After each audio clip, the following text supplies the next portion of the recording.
Bonjour à tous, bienvenue dans ce premier épisode de la série de webinaires dédiée à SAC. Alors, nous allons démarrer dans quelques secondes, je vois qu'il y a encore quelques inscrits qui vont nous rejoindre. Donc, comme je disais, bienvenue à tous. L'objectif aujourd'hui, ça va être de commencer cette nouvelle saison de webinaire SAC, SAP Analytics Cloud, donc ce premier épisode. Donc avant de commencer, déjà, qui sommes-nous? Alors, pour la plupart d'entre vous, je pense que vous connaissez Synovate, donc spécialiste de la data intelligence. Donc, notre but est d'accompagner les entreprises dans ce qu'on appelle la valorisation de la donnée afin d'améliorer leur performance. Alors, je ne vais pas forcément plus rentrer dans le détail chez Synovate, mais l'idée, c'est qu'aujourd'hui, on a une équipe de 85 collaborateurs, de 85 CMates, comme on s'appelle, dont 17 data scientists, justement pour aller sur de la valorisation de données à plus forte value, notamment avec des modèles statistiques. Je reviendrai là-dessus. Quelques mots sur moi, donc Mathieu Cano. Donc moi, je suis responsable avant-vente et du pôle data visualisation au sein de Synovate, et c'est moi qui aurai l'honneur aujourd'hui de vous faire cette démonstration sur cet outil et puis sur les autres épisodes. Donc, comme je vous l'ai dit, donc chez Synovate, notre objectif, c'est vraiment la valorisation de la donnée. Donc, l'idée de réconcilier deux domaines qui sont un seul et même domaine, donc la data intelligence, à savoir la business intelligence et la data science. Ce qu'on va avoir, c'est vraiment ce qu'on essaie d'apporter, c'est vraiment nos compétences sur différentes briques, aussi bien sur la partie spécifiée et cadrée. Donc là, l'idée, c'est généralement de passer par des ateliers pour bien comprendre l'objectif que vous avez en tête, les données qui sont derrière, de préparer ces données justement pour répondre à ces objectifs et puis vous accompagner sur les performances, d'analyser ces données et puis de mettre en place justement les tableaux de bord, la data visualisation qu'on va voir aujourd'hui. Et puis après, c'est de vous passer le relais, donc former, déployer, maintenir cette solution. Donc, on est aujourd'hui donc sur le premier épisode de cette saison 2. Alors, je sais que vous n'avez pas pu tous participer à la saison 1 qui s'est tenue l'année dernière. Donc, un petit rappel de la première saison, comme ça se fait un peu dans toutes les séries. Première chose déjà, si vous avez loupé la première saison, sachez qu'elle est en replay sur notre chaîne YouTube Synovate. Donc, n'hésitez pas à aller voir ces 3 épisodes. Donc la construction de cette première saison était sous format de 3 épisodes, donc comme je viens de le dire, avec chaque fois un thème différent et un objectif différent. Le premier est vraiment tourné donc dans le domaine plutôt ressources humaines. Je vais vous montrer peut-être quelques exemples aujourd'hui, vous allez voir, avec un objectif qui était comment restituer, explorer la donnée. Le deuxième épisode était plus dédié sur les performances commerciales, on va dire, performance indicateur, avec cette idée de valoriser la donnée, donc déjà cette notion d'analyse prédictive, d'apporter un petit peu des choses, et de simplification aussi d'accès à la donnée, ça c'est important. Et le troisième volet va un peu plus loin dans la valorisation de la donnée, avec ce qu'on appelle la data science, vraiment la partie, je mets des modèles statistiques pour aller un peu plus loin, et qui est appliquée au sport, vu qu'on a une offre dédiée au sport chez Synovate qui s'appelle C-Sport. Donc ça, c'était pour le cadre de la première saison.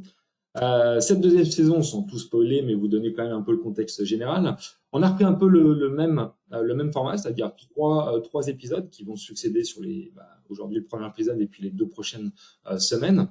Mais cette fois-ci, on a tourné les choses un peu différemment, avec au travers d'une solution, vous montrez 3 exemples d'utilisation un peu concrètes. On va étoffer un petit peu tout ça. Et puis surtout, on a pris en compte vos retours suite à la première saison.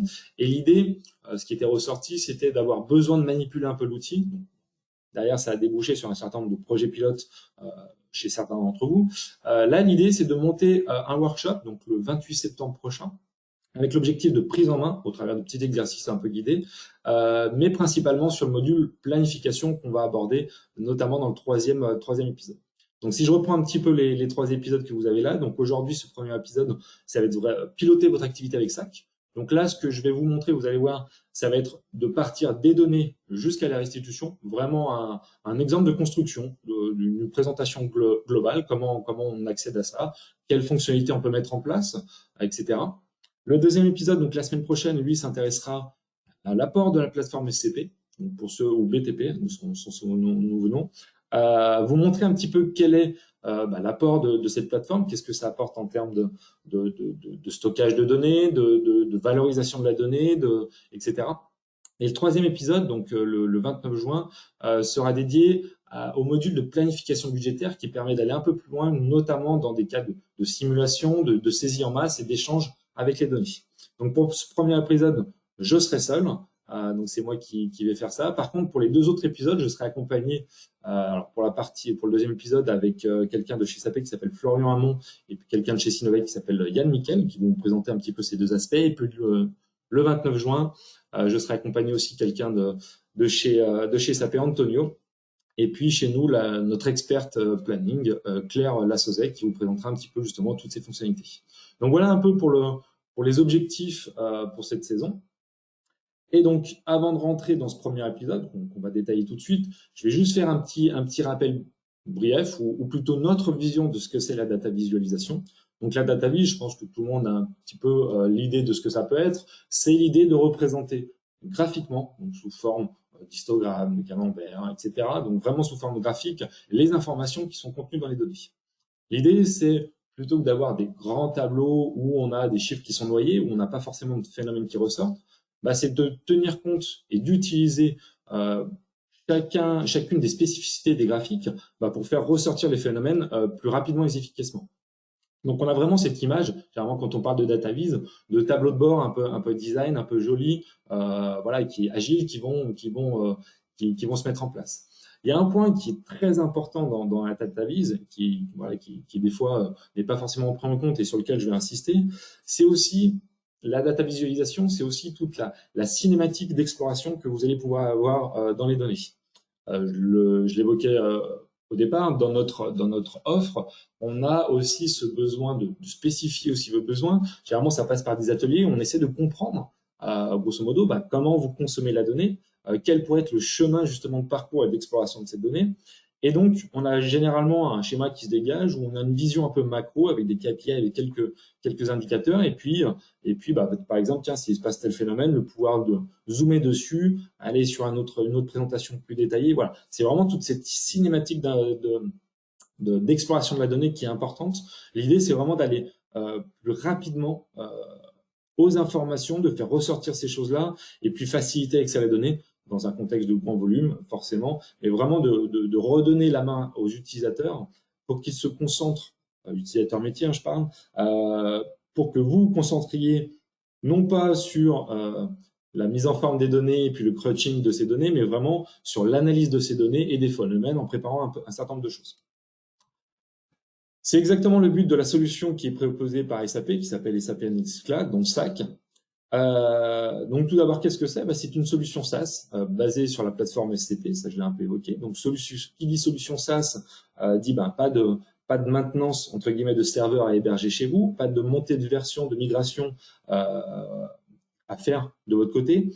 Il y a des montées de version maintenant qui sont régulières tous les trimestres, qui vous apportent un certain nombre de fonctionnalités, une nouvelle interface, des nouvelles connexions, bref, un certain nombre de choses. C'est vraiment un outil qui vit, qui évolue avec une grosse équipe de développement chez SAP qui permet d'être à l'écoute des utilisateurs sur des nouvelles fonctionnalités tout en ayant une roadmap. On reviendra sur les deux prochains épisodes avec Antonio et Florian, justement sur la roadmap de l'outil et la pérennité justement là-dessus dans les fonctionnalités. Donc l'objectif, c'est vraiment de réunir toutes les fonctions analytiques pour tous les utilisateurs en un seul et même produit. Cette idée d'avoir un point central d'accès à la donnée, peu importe le profil, peu importe les besoins. Sachant qu'on a plusieurs besoins qui sont adressés. On a le côté restitution, business intelligence, forcément. Vous allez voir, avec pas mal de restitution, de choses comme ça, d'exploration de la donnée. La partie analytique augmentée, c'est ce que j'évoquais avec quelques fonctionnalités d'analyse prédictive. Il faut voir là-dedans une aide plutôt à l'exploration, des regroupements, etc. Donc, je vous montrerai quelques petits exemples. Et puis, un troisième module qui, lui, est de la planification au sens budgétaire, mais qui peut être utilisé dans d'autres contextes pour faire du boitif, de la simulation, faire des arbres de décision, etc., un certain nombre de choses. Donc, on voit un outil un peu, on va dire, complet dans son périmètre. Et puis, ce qui est intéressant de voir, c'est qu'en fait, derrière tout ça, c'est la convergence de plein de savoir-faire dans le portefeuille SAP, à savoir la restitution plutôt Webby, Explorer, pour ceux qui le connaissent, la partie analytique augmentée, avec des outils type KXN, Predictive Analytics, qui a été intégré. Et puis, pour la partie planification budgétaire, on va retrouver BPC, IPC, etc., avec toutes les fonctionnalités. Donc, c'est vraiment une vision un peu d'un outil convergent de tout le savoir-faire chez SAP, très simple d'utilisation, vraiment tourné pour l'expérience utilisateur, et puis avec une certaine sécurité et confiance dans l'accès aux données. Brièvement, mais ça ce sera plutôt dans le deuxième webinaire que vous aurez ça, dans le deuxième épisode. L'outil, donc comme je l'ai dit, il est basé sur SCP. Alors qu'est-ce que c'est que cette plateforme? C'est une plateforme d'innovation, tout simplement, qui encadre un certain nombre de choses. La partie stockage, avec des bases ANA, pour faire du in-memory justement et traiter des gros volumes de données. Et puis un certain nombre de services qui gravitent autour, que ce soit des connexions pour aller rapatrier les données, des services d'ETL ou ELT justement pour charger les données, avoir du temps réel, du batch, notamment avec de l'IoT qui peut être branché. Ça peut être des géoservices pour avoir des cartes spécifiques. On vous montrera un petit exemple également la semaine prochaine. Ça peut être des moteurs d'analyse prédictive, de machine learning. Bref, on a tout un ensemble de services un peu à la carte que vous pouvez activer et qui viennent vraiment valoriser la donnée, la consolider. Et puis l'outil de restitution derrière, ce même point commun, ce même point d'entrée pour tout le monde, ce sera ce fameux outil SAP Analytics Cloud.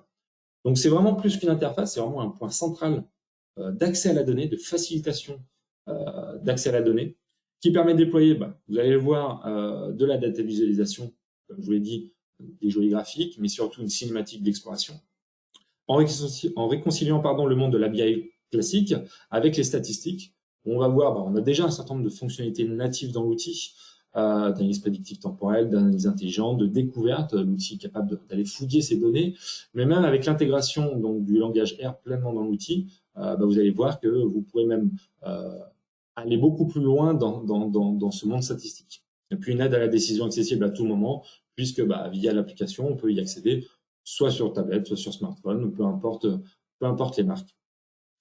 Donc voilà, donc on voit un outil très complet chez Sinovate. Nous, ça fait maintenant un petit moment qu'on gravite sur cette solution. Et donc pour faciliter justement le déploiement, on a déployé un package chez nous qui s'appelle Civise, dont l'objectif est de faciliter justement le déploiement au sein de votre entreprise. Ça intègre un certain nombre de choses, comme je l'ai dit, des ateliers justement pour travailler avec vous sur un premier périmètre. Ça va être aussi des templates de documents tout prêts où on va travailler ensemble, qu'on va ajuster justement avec vous. Ça peut aller, de la formation, puisque derrière il faut passer aussi le savoir, et puis pourquoi pas le fait de pouvoir héberger pour vous des serveurs R dans le cloud, justement pour pouvoir ouvrir un peu le champ des possibles sur ce domaine-là. Et puis, il y a quand même une composante dans ce package Sinovate, Civise, c'est aussi le fait qu'on soit vraiment dans un cadre idoine pour tout ce qui est l'interopérabilité et la capitalisation sur un environnement BO existant. Donc, l'idée, c'est vraiment d'avoir une complémentarité pour ceux qui sont équipés de BO, une complémentarité entre BO, qui va être plus pour du reporting institutionnel, et puis par ailleurs SAC, qui lui va donner un peu plus d'agilité aux utilisateurs, vraiment le côté data viz, échange, collaboration. Voilà, vraiment se concentrer sur cette partie de facilité d'accès, tout en capitalisant les données, la sécurité utilisateur, les applications, etc., etc. Donc, on a vraiment quelque chose qui est complémentaire dans une réalité un peu hybride qui correspond aujourd'hui à de nombreux cas, voire la majorité. Donc, voilà pour un tour global. L'objectif maintenant, ça va être de vraiment montrer l'outil. Donc, allons-y. Je vous propose d'aller voir cet outil. Donc l'idée, comme son nom l'indique, c'est quelque chose qui est hébergé dans le cloud. Donc on a une URL qui permet de se connecter à notre tenante. Donc ici, je vais me connecter aux tenantes chez Sinovate. Et donc on va atterrir sur ma page d'accueil en l'occurrence. Alors pour ceux qui ont vu les épisodes précédents, ça vous permettra de voir un petit peu les évolutions qu'on peut retrouver. Ici, ce qui saute aux yeux, c'est que dernièrement, on a une nouvelle interface qui a été mise en place. Vous voyez ici un petit bandeau sur le côté qui permet d'accéder aux différentes fonctionnalités. Donc, on a vraiment une convergence aussi avec d'autres outils pour ceux qui connaissent un peu cette interface. Un bandeau qui permet d'avoir une navigation dans l'accueil. Quelques informations ici sur le profil. Un petit chat, vous allez voir, pour avoir une partie collaboration. Des notifications qui vous renvoient si des personnes ont partagé des choses avec vous ou non.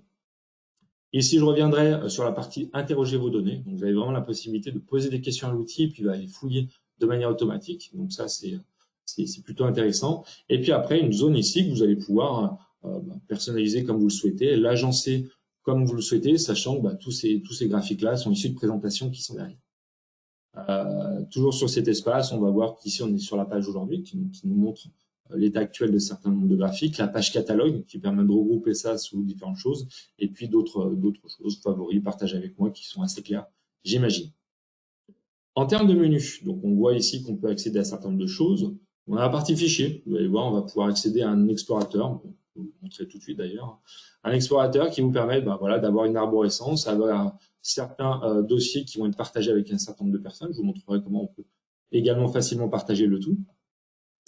Et puis, si je reviens à l'accueil, on va rester sur le bandeau. On a la possibilité d'accéder directement, c'est là où c'est intéressant dans l'UX, un certain nombre de choses, les présentations, celles qui sont disponibles, en créer des nouvelles à partir de templates from scratch, les outils d'analyse qui vont un peu plus loin dans la création, ça je vous renverrai vers l'épisode 2 de la saison 1, où on montre un petit exemple justement d'outils d'analyse, où là vous avez la possibilité de JavaScripter un certain nombre d'actions qui vont se faire sur la présentation. Le modéliseur, puisque qui dit présentation et mise en place de reporting, veut dire que derrière, il nous faut des données. Donc, on a une première partie modélisation de la donnée, je vais vous montrer ça. Et puis, derrière, des choses qui sont plus tournées au planning, qu'on verra dans le 3e épisode, des scénarios prédictifs. On va pouvoir faire un certain nombre de choses, de la classification, de la régression, des séries temporelles avec de la prévision, etc. Et puis, pour la partie admin, ce qu'on va retrouver en bas, c'est toute la gestion de la sécurité, des connexions aux différentes sources de données, la partie système, etc. Donc là, l'objectif aujourd'hui de ce premier épisode, ça va être de vous montrer un petit peu comment, à partir de zéro, on va créer une première présentation. Ça veut dire quoi? Ça veut dire déjà, dans un premier temps, il y a la préparation des données. Comment je me connecte aux données? Donc là, je vais aller sur la partie modélisation.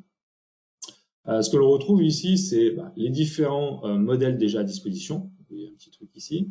La possibilité d'en créer des nouveaux, soit à partir d'un fichier ou d'un serveur de fichiers, soit à partir ici de données live, c'est-à-dire que je vais aller chercher des données live, que ce soit des univers, des bases ANA, des rapports Webby. On voit un petit peu justement cette interopérabilité qui est maintenant de plus en plus présente. Quand je dis rapport Webby, c'est l'ensemble des requêtes qui sont derrière un rapport Webby, plus les variables qui ont été créées dans ce rapport. Et puis, à partir du moment où on met à jour ce rapport dans Webby, ça mettra à jour automatiquement les données dans SAC. Et puis, à partir d'une source de données, donc on va voir qu'on a un certain nombre de sources qui sont accessibles. Alors forcément, quand on est équipé de SAP, les connexions sont beaucoup plus simples à ces sources de données. On va retrouver voilà, du BPC, du BID, des ERP pour se connecter directement pour ceux qui sont équipés, des bases ANA, IBP forcément quand on est sur des planifications budgétaires. Et puis ce qui intéresse très généralement vous, c'est les connexions aux univers SAP, les bases SQL, voire des choses qui peuvent être après dans le cloud, notamment de l'OData, qui permettent de se connecter à pas mal de choses. Donc, juste pour vous illustrer un petit peu, si je choisis le type d'univers SAP, on va pouvoir se connecter à différents environnements. Alors là, j'ai un environnement de dev sur lequel je vais pouvoir créer une requête. Et puis, pour ceux qui sont habitués à BO, après, on va retomber sur, on va dire, sur quelque chose d'assez classique. On va pouvoir choisir quels sont les univers qu'on souhaite attaquer. Et puis, quand je clique dessus, j'ai une fenêtre de requêteur voilà, qui est assez proche de ce qui existe dans les versions Webby 4.2 et avant, et puis qui est exactement la même version maintenant que celle de 4.3. Vous avez exactement cette interface. Et puis là, on va pouvoir faire choisir les objets, mettre des filtres, etc. de manière classique. De la même manière, j'aurais pu choisir comme source de données, c'est ce que je vais vous montrer, des bases de données. Alors, ces bases de données, ça peut être des bases SQL Server, MySQL, Postgre, Netazza, bref, Oracle, voilà, vous avez pas mal de choses. Toujours pareil, l'idée, c'est de choisir à quel endroit on va aller chercher, à quel endroit est cette base de données. Donc, on a mis en place une connexion, un agent qui permet de faire transiter les données de manière sécurisée. De sélectionner, vous voyez, ici, j'ai 3 bases qui sont paramétrées, mais je peux en avoir plus. De choisir ensuite le type de connexion. Alors là, j'ai deux connexions. Et puis après, toujours pareil, on va créer cette requête, aller chercher les informations. Donc là, on va avoir l'ensemble des tables de ma base qui vont être disponibles. Alors, hop, c'est un peu long. L'idée, voilà, c'est qu'on va vraiment à chaque fois pouvoir paramétrer où on va chercher la donnée. Que ce soit dans des bases, que ce soit dans des univers, que ce soit dans des vues ANA, etc., etc. Donc, c'est vraiment quelque chose qui permet d'aller chercher la donnée là où elle est. C'est ça qui est important. Ici, j'ai un certain nombre de vues qui sont préparées. Je vais pouvoir sélectionner cette vue-là. On va utiliser par la suite, hein, qui est un exemple assez simple où on va avoir un certain nombre d'établissements, des prestations, des dates, et puis, pour faire simple, on aura du CA et un certain nombre d'heures facturées.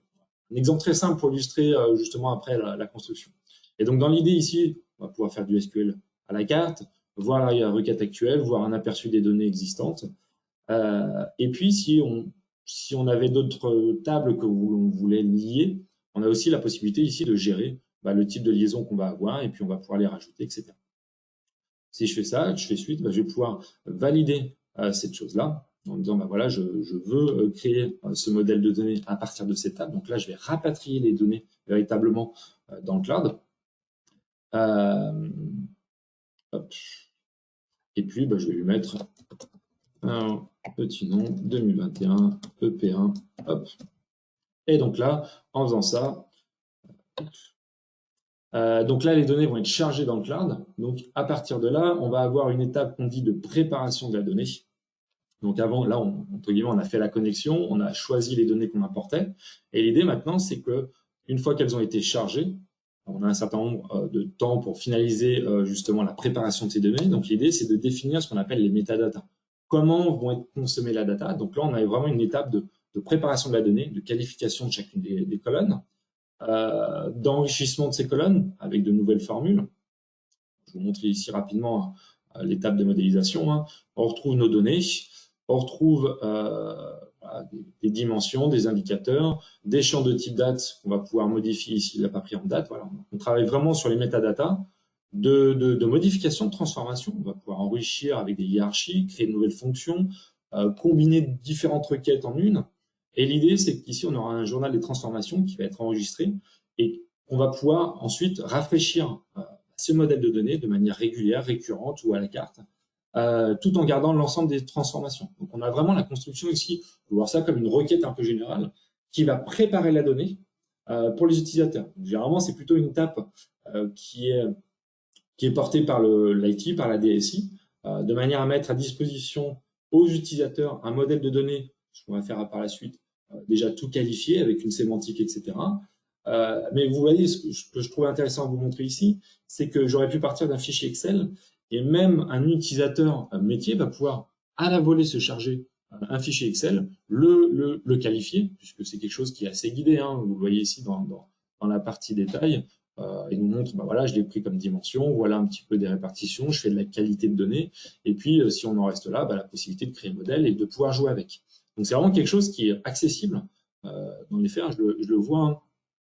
Hein. Ce qu'on constate en termes de fonctionnement, on va retrouver quelque chose, une partie institutionnelle qui est portée, les modèles portés par l'IT, qui permet d'avoir un certain nombre de modèles directement utilisables et exploitables par le métier. Et puis par ailleurs, ça donne de l'autonomie aussi à ces mêmes utilisateurs. Si tiens, je veux charger un petit fichier Excel parce que je veux le mettre en forme très rapidement pour une prochaine réunion, parce que je pense qu'il y a quelque chose à creuser et si c'est intéressant, je repasse après au niveau de l'IT pour la gouvernance des données qui mettent en place, qui structurent tout ça. Bref, l'idée, c'est vraiment de redonner de l'autonomie puis que chacun puisse avoir ces tâches pour lesquelles ils sont affectés. Donc là, je vais pas aller au bout de ça. Bon, ça se ferait assez rapidement. L'idée, ça va être de réutiliser un modèle déjà existant. Donc là, si je vais voir, donc je sais qu'il s'appelle ce modèle. Donc ça vous montre un petit peu la recherche là-dedans. Voilà, j'ai un modèle qui s'appelle ZZ Commerce Hub, qui voilà ce qu'on a commencé à faire ici.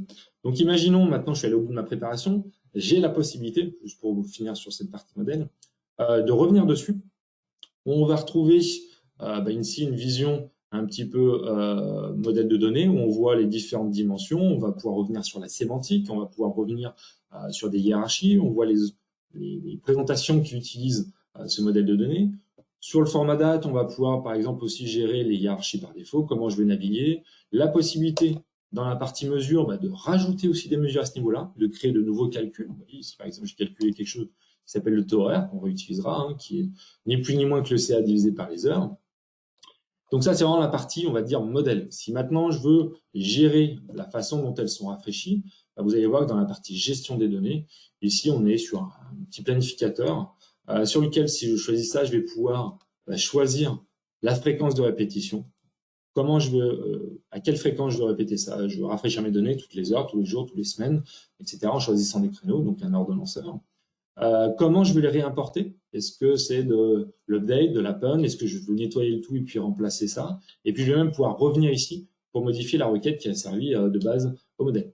Donc quelque chose qui, voilà, qui permet vraiment d'avoir des données qui se mettent à jour régulièrement et sur lesquelles vous avez la main. Donc voilà, on va dire pour la partie modèle. Donc je suis parti d'un fichier, d'une connexion, bref, d'une source de données que j'ai qualifiée dans ma préparation de données. Et puis on voit qu'ici, je vais pouvoir rafraîchir ces données, ou pas, d'ailleurs, ça peut être un one-shot, hein, comme je l'ai dit, rafraîchir ces données, etc. Donc l'idée maintenant, ce qu'on va vous montrer, c'est l'idée de créer une présentation. Donc, maintenant que j'ai ces données, j'ai envie de les exploiter dans une présentation. Ici, j'ai cliqué sur présentation, donc on retrouve les fichiers récents qui ont été utilisés, la possibilité de créer à partir d'un certain nombre de choses qu'on va développer maintenant, ou alors de templates qui ont été mises en place. Je vous présenterai également ce que ça implique. Les templates, c'est intéressant de les mettre en place, notamment dans le premier cas, c'est ce qu'on propose notamment dans le package Civils sur les premiers périmètres, de mettre une charte graphique avec des palettes de couleurs, des logos qui sont mis en place, bref, un certain nombre de choses pour que si demain je veux développer un nouveau rapport, j'ai juste à choisir ma template qui englobe tout ça. Donc là, on va partir de zéro, vraiment dans un cas, on va dire, classique, et on va essayer de construire tout ça un petit peu pas à pas. Donc on va partir d'une zone blanche, zone de graphique. Vous allez voir, là, je suis dans une interface de création de présentation. Alors j'en profite, je vais vous montrer un certain nombre de choses. Heureusement, il n'y a pas forcément d'échange vu que vous ne pouvez pas interagir, sauf au travers des questions. Donc n'hésitez pas tout au long de la démonstration, j'essaierai de garder un œil dessus, de vous poser des questions, de me poser des questions sur un certain nombre de fonctionnalités que qui vous intéressent, et puis j'essaie de vous illustrer ça en direct. Donc l'idée, là, on va partir d'une page blanche. Donc on va parcourir un petit peu au fur et à mesure l'interface, vous voyez, quelque chose d'assez simple. On est partie fichier, insérer, on va pouvoir insérer des graphiques, des tableaux et un certain nombre de choses, les outils avec la partie filtrage, des fonctions qu'on va pouvoir créer, le rafraîchissement des données, bref, et un certain nombre de choses. Là, on va commencer sur notre page. Là, on a une première page ici, on peut en avoir d'autres. Sur ces pages-là, je vais renommer cette première en disant page de garde, hop, peu importe. Ce qu'on va rajouter, moi ce que j'aime bien rajouter tout d'abord, généralement c'est une petite image. Ce qu'on va avoir, c'est pour que ce soit joli, un petit logo. Vous voyez ici, à chaque fois, on va avoir le même principe de fonctionnement de partout un peu dans l'outil. C'est qu'on a ces widgets, ces tuiles, voilà, ces éléments qu'on va pouvoir vraiment mettre où l'on souhaite dans la présentation en place, que l'on va pouvoir agrandir, réduire. Et puis après, on va avoir ce système de bandeaux qui va se développer à droite, où on aura le concepteur. Concepteur avec deux sous-bandeaux, une partie générateur et puis une partie style. Générateur, ça vous permet de générer ce qu'il va y avoir dedans, et puis le style sur toute la partie graphique. Donc là, pour l'instant, vous voyez que j'ai pas une bibliothèque d'images très forte, donc on va charger une image. Alors, on va aller dans les images, hop, on va prendre un logo. Je pense que c'est celui-ci, on va voir. Hop, voilà. Donc, j'ai chargé un premier logo que je vais pouvoir décaler ici, sur lequel je vais pouvoir, oui, ici j'ai chargé cette première chose. Je peux en charger plusieurs, si je le souhaite. Je peux charger celui-ci tout d'affilée. Hop, voilà. Donc, on aurait toute une banque d'images qu'on va pouvoir charger rapidement. Et puis, sur la partie style, on va pouvoir avoir une couleur d'arrière-plan, mettre une bordure, des actions, et puis sur la propriété d'image. Donc voilà, on vient de commencer déjà notre tableau de bord avec un premier élément. Dire pour l'instant, on n'a pas fait grand-chose, et je suis complètement d'accord avec vous. L'idée, c'est qu'on va rajouter petit à petit des éléments là-dessus. Donc, ce qu'on va pouvoir ajouter, c'est, comme j'ai dit ici, des graphiques, des tableaux, des contrôles de saisie qui vont être des filtres, soit en forme de liste déroulante, soit sous forme de zones précises et délimitées, et puis de la carte géographique, des sections, des images, des formes, etc. Là, par exemple, on va se rajouter un texte. Vous voyez, toujours pareil, un système où je vais pouvoir agrandir les choses. Par exemple, prendre tout l'espace ici. Hop. Et puis, je vais mettre un petit texte ici qui va être webinaire 2021, épisode 1. Donc là, forcément, sur la partie concepteur, on va avoir tout ce qui est le style de la police. Donc là, par exemple, on va centrer ça, on va se mettre en gras, on va pouvoir mettre en très grand le titre, etc. Donc là, on commence à avoir un certain nombre d'éléments. Ce qu'on va rajouter aussi, c'est peut-être une image d'arrière-plan. Alors, vous voyez ici, vous pouvez, sur un certain nombre de couleurs, vous pouvez qualifier ce que vous souhaitez, même l'opacité. Alors là, je vais prendre, par exemple, hop, un bandeau comme ceci. Oh, vous voyez, alors là, du coup, je vais changer peut-être la couleur de police. Hop, pour y voir quelque chose, on va se mettre en blanc. Là, j'ai perdu mon logo. Alors, parce que je suis l'un sur l'autre. Vous avez la possibilité ici d'avoir des actions, de mettre en avant ou pas. Voilà, par exemple, celui-ci, je vais le mettre en arrière. Et puis, je vais me l'agrandir comme ceci. Donc, toujours pareil, hein, sur la partie conception. Ici, à chaque fois, j'ai toujours deux choses. Hein, la partie générateur. Alors, sur le texte, il n'y a rien. Sur une image, on peut avoir des choses. Et puis, la partie style, qui vous permet d'accéder aux éléments de style de cette page. De ce widget. Si je suis sur la page, on va voir qu'on peut afficher un certain nombre de choses, la couleur d'arrière-plan général de l'outil, afficher une grille, pourquoi pas, pour guider dans l'utilisation, une taille de page dynamique ou fixe, on va choisir une largeur et une hauteur, ou alors quelque chose où on va avoir une largeur seulement fixe et puis quelque chose qui déroule. On va partir sur ce format-là. Vous voyez, là, on commence à avoir des éléments. J'aime bien rajouter, on va rajouter une deuxième image là-dessus. Tiens, mon logo comme ceci. Hop. J'aime bien avoir des choses un peu symétriques, pour ceux qui me connaissent, j'ai vu qu'il y a 2-3 personnes ici. Voilà, pour avoir un petit logo symétrique qui s'oppose à l'autre. Voilà. On commence à avoir des éléments. Donc maintenant qu'on a ça, l'idée c'est qu'on rentre un peu dans le vif du sujet et qu'on commence à mettre quelques petits KPI. Je suis passé très rapidement sur les données, mais l'idée là c'est d'avoir principalement un focus sur tout ce qui est le chiffre d'affaires, avec des dimensions de type les établissements, des axes d'analyse des établissements, le type de prestation, la date, etc. Donc, ce qu'on va faire, c'est rajouter un premier graphique. Donc, pour ça, je vais cliquer ici. Et pour l'instant, j'ai pas de données dans ma présentation. Donc, il me dit, si tu veux un graphique, déjà, dis-moi quelles données tu veux. Ça paraît logique, sachant qu'on peut avoir une ou plusieurs sources de données qu'on va utiliser de manière séparée ou alors en les liant entre elles. Donc là, par exemple, je vais aller sur mon modèle que vous avez vu tout à l'heure. Et donc, le fonctionnement, à partir de maintenant, sera là, vous allez voir, assez classique et assez récurrent, très simple à prendre en compte, à prendre en main une fois qu'on a compris le fonctionnement. Dans le panneau générateur, enfin concepteur, on va avoir deux choses. Générateur et toujours pareil le style. Sur la partie générateur, on va avoir la source de données, en l'occurrence qu'on attaque, sachant qu'en cliquant ici, on va pouvoir la modifier. La possibilité d'ajouter des modèles qui sont liés. Il y aura peut-être un exemple de liaison selon le temps que l'on a justement pour lier deux modèles entre eux. Et puis après, on a un certain nombre de graphiques ici, et puis de pouvoir le mettre en place. Alors là, ce qu'on va commencer, on va les parcourir petit à petit pour vous illustrer tout ça. Là, ce que je vous propose, c'est de commencer généralement, j'aime bien commencer par un KPI. Déjà, on va choisir une mesure, et puis on va afficher le chiffre. Donc, on a ce qu'on appelle les valeurs primaires. Donc là, par exemple, je vais afficher mon CA. J'ai mon CA qui s'affiche, magnifique.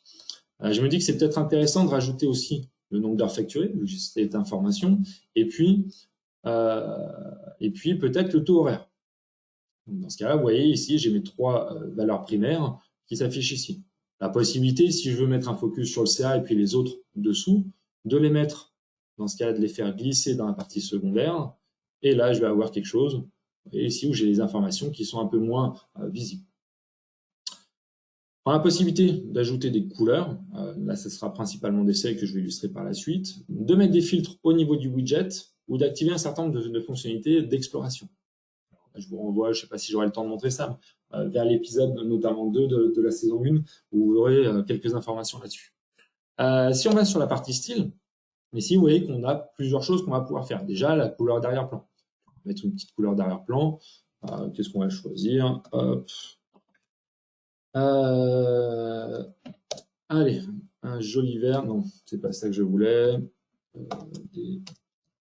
Voilà, un joli vert qui correspond à la charte graphique. Je le veux un peu moins présent, donc je vais faire un peu d'opacité. Voilà. Je vais mettre, pourquoi pas, une petite bordure, tiens.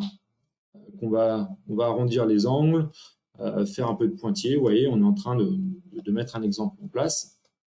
Chose importante, c'est que quand j'ai le panneau de style ouvert, si je clique sur chacun des éléments, j'ai accès directement aux options concernant cet élément, plutôt que d'avoir l'ensemble qui sont ici.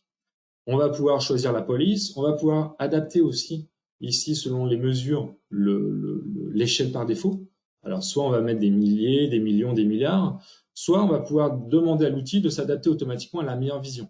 exemple, ici, il sera mis en millions. Si je fais des filtres et que les chiffres est beaucoup moins impressionnant que ça, eh ben, il va s'adapter directement en termes d'échelle. Donc ça, c'est pas mal aussi en termes de lisibilité du rapport. Donc ça, c'est la partie générateur, la partie style. Et puis, ce qu'on va retrouver sur chacun des onglets, enfin chacun des widgets, c'est un petit bandeau ici qui s'appelle le menu contextuel, qui va vous permettre d'avoir un certain nombre d'actions. On va voir des choses comme l'analyse liée, les analyses intelligentes, d'ajouter des choses, des treillis, des liens hypertextes, d'afficher, masquer des éléments. Par exemple, là, le titre n'a pas forcément d'intérêt parce qu'il parle de lui-même. D'afficher aussi un certain nombre de choses. Par exemple, ici, un petit carré qui vous présente quel modèle est utilisé derrière. Donc, ça peut avoir son intérêt. Là, je vais tout enlever, avoir quelque chose d'épuré. De pouvoir copier ce graphique, de pouvoir l'exporter. Alors, derrière chaque graphique, vous pouvez l'exporter, les données qui sont derrière ce graphique au format Excel ou CSV. De passer en plein écran, je vous montrerai quelques exemples, et d'épingler ça sur la page d'accueil si je trouve que ce graphique doit être sur ma page d'accueil personnalisée. Vous voyez ici, on a un certain nombre de fonctionnalités qu'on va parcourir par la suite. Alors là, je vais juste revenir sur le style. Hop, on va changer toute la police. Tiens, la taille. Hop, la couleur, pardon. Voilà, on va retenir ça. Vous voyez, à chaque fois, je définis mes paramètres de style ici. Ça peut être assez fastidieux. Donc, l'idée, c'est au préalable de définir ici les préférences de la présentation. On va avoir accès justement à toutes les propriétés de la présentation en termes d'alignement, de taille de la page, ce qu'on a commencé à voir. Sur les vignettes, de pouvoir définir des palettes spécifiques. Par exemple, ici, je vais mettre une palette que je vais paramétrer tout de suite. Au moins, je vais l'avoir pour tous mes éléments. Hop, on va se mettre, on va pas en faire 15 000, hein. L'idée, c'est pas de faire cette partie-là, mais de vous illustrer un petit peu comment ça fonctionne. On va rajouter ici une autre. C'est B3, hop, et puis un dernier, allez, hop. Allez, on va s'arrêter là. Ça fait une belle palette. On va pouvoir gérer les autres palettes aussi, etc., etc. Donc l'idée, c'est vraiment de créer toute une charte graphique sur quelle police, comment je veux afficher les choses, etc. Pour la suite, avoir directement mes éléments et faciliter la vie des utilisateurs. L'idée, c'est une fois que j'ai fait ça, je vais pouvoir enregistrer ma présentation, l'enregistrer en tant que tel, mais aussi la sauvegarder comme template. D'où l'idée d'avoir une template qu'on va paramétrer avec toute cette charte graphique qui sera réutilisée par la suite. Donc là, je vais enregistrer cette présentation que je vais appeler Webinar 2021 EP1. Donc là, on pourrait se dire, je pourrais garder cette première présentation qui n'est pas forcément très complète et j'aurais potentiellement envie de la partager. Donc si on regarde les éléments qu'on avait ici, on a vu ici, on a des choses sur les préférences de la présentation, les requêtes, etc. La possibilité d'enregistrer ça, de le sauvegarder, de le dupliquer ou de le sauvegarder comme template, de l'exporter au format PDF ou PowerPoint, de copier des éléments et puis de le partager. Éventuellement, une fois qu'on est content de notre travail, on va l'étoffer un petit peu, mais la possibilité de le partager. Par exemple, tiens, ce travail, j'ai envie de le partager avec Alain, parce qu'il est très sympa, Alain.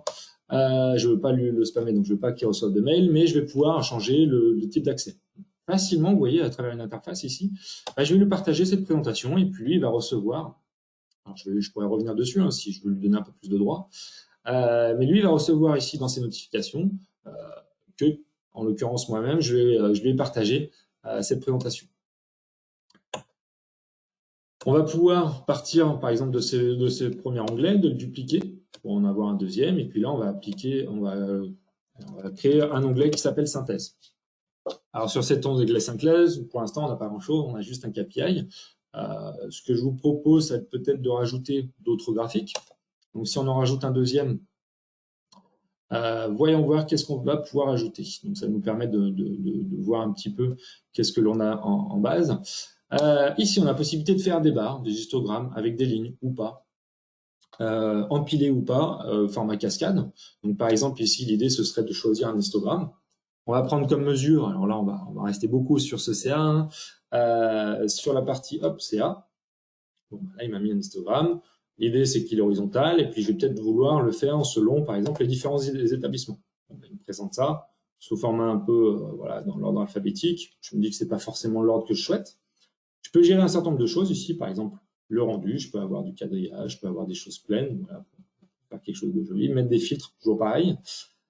Sur la partie ici, style, je vais pouvoir avoir, toujours pareil, accès à un certain nombre de choses pour définir comment je veux mon graphique. Et puis, je le montrais tout à l'heure, le menu contextuel qui, lui, va vraiment s'adapter au type de graphique. Par exemple, ici, je vais pouvoir trier mes éléments selon le chiffre d'affaires du plus élevé au moins élevé. On a quelque chose de tri. On va pouvoir faire du classement, les 5 premiers, les N premiers. On va avoir d'autres choses qu'on va pouvoir rajouter, par exemple, des lignes de référence, par exemple, la moyenne.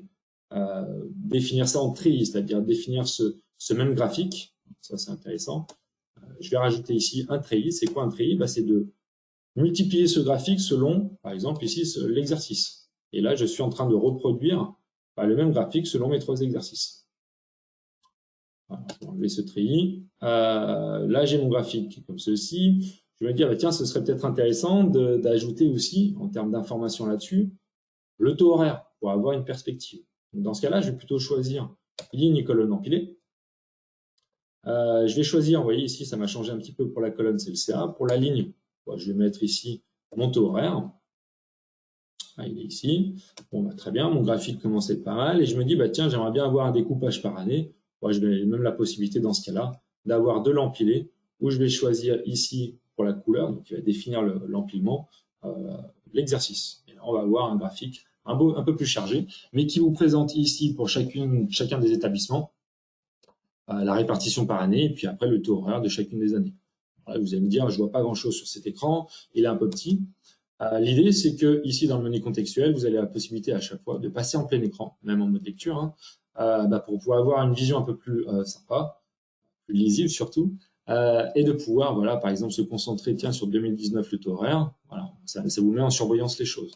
De la même manière, si je veux voir la différence entre cette partie-là et cette partie-là, vous allez pouvoir avoir des mesures d'écart qui vont s'ajuster. Donc voilà un deuxième graphique, alors un peu chargé à mon sens, on va rester sur quelque chose d'un peu plus épuré. Donc je vais revenir sur mon ligne et combiner comme ceci, sur lequel on va enlever l'exercice. Voilà. Donc un deuxième graphique, ici je me dis, c'est intéressant d'avoir cette vision par établissement avec la mesure du taux horaire. Là on a une dimension temporelle, donc ce qu'on va rajouter c'est un nouveau widget, pardon. Un nouveau widget sur lequel on va faire cette fois-ci une série temporelle. Alors, cette série temporelle, donc cette fois-ci, on nous demande toujours pareil, une mesure. Donc, par exemple, le CA. Et dans ce cadre-là, il ne vous montre rien parce qu'il nous dit, attention, une dimension est requise de type période temporelle. Donc, bien ici, j'en ai une qui s'appelle mois facture. Donc, comme l'indique son nom, on est à la granularité du mois. Et là, vous avez un graphique qui vous présente l'évolution dans le temps avec la possibilité de naviguer dedans, voilà, de se concentrer sur une zone, de choisir les 6 derniers mois, le year to date, un an en arrière, etc., ou carrément toute la vision. On a la possibilité sur ces graphiques, toujours pareil sur la partie style, d'accéder à un certain nombre de choses. Alors, on ne va pas tout parcourir, vous avez compris un peu le système. On peut vraiment tout définir. Par exemple ici, la taille de la ligne un peu plus épaisse, pourquoi pas lisser, un peu de spin pour avoir des choses comme ceci. Et puis là, on commence à avoir un graphique qui est sympa et qui montre un peu l'évolution dans le temps. Alors, je me dis que c'est peut-être intéressant d'avoir une répartition aussi déjà par année de ce chiffre d'affaires. Donc là, je vais rajouter peut-être un autre graphique entre les deux. Cette fois-ci, on va faire un Marimekko, un Donuts, qui vous présente toujours pareil le CA. Et puis, on va répartir ça selon l'exercice. Donc, on va avoir cette fois-ci la répartition du CA selon les 3 exercices. Alors, les couleurs sont pas très belles. Hop, on va revenir sur notre chart. Voilà. Très bien. Bon, on a la répartition en pourcentage, sachant que si on souhaite ici, des fonctions qu'on a qui est intéressante, c'est plutôt que d'avoir le pourcentage, ça va être plutôt d'avoir la valeur absolue de chacune. Sachant que quand on passe dessus, l'infobulle qui s'affiche, quand on est en mode lecture, pardon, vous montre, quoi qu'il en soit, aussi bien le chiffre, vous voyez, et puis le pourcentage. Dans la partie ici, ce que vous allez avoir, c'est toujours du tri, du classement, un certain nombre de choses. Et puis dans la partie affiché masqué, une des choses qui est intéressante, c'est peut-être de rajouter le total. Alors là, c'est un peu redondant avec ce qu'il y a à côté, mais c'est juste pour vous illustrer un petit peu qu'on va pouvoir avoir le total aussi dans ce donut. Donc voilà un peu pour l'essentiel. Donc on voit qu'on commence à avoir un petit peu, si je passe en mode affichage, qu'est-ce que vont voir mes lecteurs? On commence à avoir un tableau de bord qui vous présente un KPI, qui prend beaucoup de place, donc on va peut-être le réduire, une vision par exercice, ici une vision temporelle pour voir l'évolution, et puis un peu de détail. Donc on va pouvoir continuer comme ceci. Alors, ce que je vous propose, c'est de vous montrer peut-être d'autres types de graphiques, vous illustrer un petit peu tout ça. On va réduire un peu toutes ces parties-là, vous montrer quelques fonctionnalités. Alors je surveille un peu le temps parce que j'ai quand même pas mal de choses à vous montrer. N'hésitez pas hein, sur le chat à poser des questions si jamais vous en avez sur des fonctionnalités que vous souhaitez voir. Donc si on continue dans le fonctionnement, on a vu qu'on pouvait rajouter des graphiques, on va en faire un autre ici, juste pour parcourir l'ensemble. Donc on a vu les histogrammes, on a vu ici dans la partie série temporelle, linéaire, des aires empilées, tiens, ça c'est intéressant à montrer, on va vous montrer un petit exemple rapide, où on va voir le CA, cette fois-ci selon les établissements, toujours pareil, donc on voit un petit peu le même graphique que là, mais cette fois-ci, on va avoir une superposition par exercice. C'est un peu la même chose que des histogrammes empilés, mais qui vous montre voilà, le poids de chacune des années. Ça peut être intéressant comme graphique, voilà, où on va trier ça, toujours pareil, on a la possibilité de le trier dans l'ordre décroissant. On va voir cette évolution. Tiens, on voit par exemple qu'il y a des choses en 2019 qui en a pas fait. Qu'est-ce qu'on a d'autre comme type de graphique? Des linéaires, très simple, c'est la même chose mais sans les aires dessous. Ce qu'on va avoir ici, en termes de distribution, on va retrouver des boîtes à moustaches. Alors ça, pour ceux qui aiment un peu les stats, ça va leur parler. Là, l'idée, c'est d'avoir peut-être du CA. On va avoir la vision du CA par année, où on voit la répartition selon les établissements. Essayer de voir si on a des comportements homogènes d'une année à l'autre par rapport aux établissements. Donc là, c'est quelque chose qui est assez intéressant comme vision, où vous allez avoir aussi bien le min, le max, la médiane au milieu, premier quartile et puis l'écart interquartile, etc. Est-ce qu'il y a des valeurs dites aberrantes, les outliers, pour ceux qui savent des choses, la possibilité de le mettre soit en vertical, soit en horizontal. Voilà. On voit par exemple ici qu'on a quelque chose qui est un peu plus homogène sur 2018 entre les établissements en termes de facturation, avec une facturation médiane qui est légèrement plus faible. Donc, une augmentation en 2019 avec un comportement plus hétérogène. Et puis en 2020, bon, on n'est pas sur une année complète, mais quelque chose de beaucoup plus constant entre les établissements, peut-être qui sont arrivés à une taille classique. On va avoir en termes de graphique des cartes de chaleur. Donc, cette fois-ci, l'idée, c'est d'avoir, vous voyez ici, j'ai mes établissements, j'ai mes années, d'avoir une carte de chaleur qui vous permet de voir directement, c'est sur 2019, sur l'agence de Rennes qu'on a plus de chiffre à faire, et de pouvoir faire directement ce truc. Alors, ce qui est intéressant, je trouve, sur ce type de graphique, alors on va changer un peu les mesures et les dimensions. Par exemple, on va se concentrer uniquement, qu'est-ce qu'on n'a pas vu comme dimension? Les prestations. On est dans un cadre où on réalise des prestations. Vous voyez ici, c'est peut-être d'identifier, alors on a une hiérarchie sur les prestations, on va descendre au niveau plus fin. On a plein de prestations, et vous voyez ici, l'idée c'est d'avoir une carte de chaleur. L'idée c'est peut-être d'avoir une information du type, quelles sont les prestations qui me rapportent le plus de CA. L'idée, c'est de pouvoir faire ici un classement. On va choisir, non pas les 5 premiers, on va choisir on va dire les 10 premiers en termes de prestations selon le CA. Et donc là, on a un focus des 10 prestations qui rapportent le plus de CA. Donc on voit le 181, on voit le 97 et puis de manière décroissante. Parallèlement, on aimerait bien avoir celle qui rapporte le moins, par exemple. Donc là, on va partir de ce graphique-là, on va le dupliquer. Et cette fois-ci, plutôt que de faire les 10 premiers, on va choisir, vous avez bien compris, les 10 derniers. Et puis comme c'est les flops, allez, on va se mettre sur la palette de couleurs ici, en rouge. Pour bien montrer visuellement qu'ici, on est sur le flop, les 10 dernières prestations qui rapportent du chiffre d'affaires. Donc là, effectivement, beaucoup d'avoir là-dessus, vu qu'on est en négatif. Donc, voilà, ça vous met directement sur votre graphique, on commence à avoir un peu de détails. Si on rajoute un autre graphique, on va continuer à parcourir tout ça. On va avoir donc les cartes de chaleur, des histogrammes au sens de la densité cette fois-ci, des radars, des cartes arborescentes. Alors les cartes arborescentes, je pense que vous avez tous vu un peu ce genre de choses, où on va choisir le CA, et puis on va pouvoir voir selon toujours pareil les établissements, et puis plus l'établissement est gros, plus voilà. Sachant qu'ici, on va avoir aussi la couleur qui va être une autre mesure. Par exemple, ça pourrait être intéressant d'avoir le taux horaire qui sera sur la couleur. Et là, ce que l'on voit, c'est que cet établissement de Clermont-Ferrand, c'est pas celui qui fait le plus de CA, mais c'est celui qui fait le plus de taux horaire. Vous voyez, cette carte arborescente vous permet rapidement, avec ces deux mesures et cette dimension, de mettre en avant un phénomène. C'est ce qu'on explique tout à l'heure. Alors, brièvement, derrière, on va pouvoir faire des nuages de points. Ça aussi, c'est intéressant d'avoir une répartition. Alors ici, on a le CA, le taux horaire, et puis d'avoir ce genre de choses. On va regarder ce graphique-là. De rajouter un type de graphique, on va avoir des bulles. On va avoir le KPI qu'on a vu, des jauges. C'est intéressant. des donuts, des camemberts et du Marimekko, qui est un histogramme où on a un indicateur pour la hauteur, un autre pour la largeur selon des dimensions. Et puis, alors je vais revenir quand même sur la jauge parce que ça c'est intéressant. L'idée des jauges, c'est toujours pareil, c'est d'avoir un certain nombre de seuils qui vont être définis. Donc par exemple ici, on va s'intéresser à une mesure qui s'appelle le taux horaire, sur lequel on aimerait bien avoir une coloration. Si un établissement ou un type de prestation a tel type de taux horaire, on va le mettre en vert, en orange ou rouge. Je pense que ça vous parle un petit peu ces alerteurs. Là, pour l'instant, j'ai pas de seuil, donc je vais créer un seuil pour définir justement la coloration de ma mesure. Donc je vais choisir ma mesure, par exemple ici le taux horaire, et je vais dire je vais comparer ça à une plage de numéros, ou alors je vais pouvoir comparer ça à une autre mesure. Imaginons, j'ai mon chiffre d'affaires, j'ai une colonne qui est le budget ou l'objectif. Je vais pouvoir faire ça en pourcentage du budget de l'objectif. On va se passer sur une plage de numéros où je vais dire tiens, mon taux horaire, s'il est au-dessus de, allez, par exemple 28, je suis en vert. S'il est entre 24 et 28, je suis en orange avertissement. Et si je suis en dessous de 24, alors là, ça sent pas bon. Je suis en rouge, critique.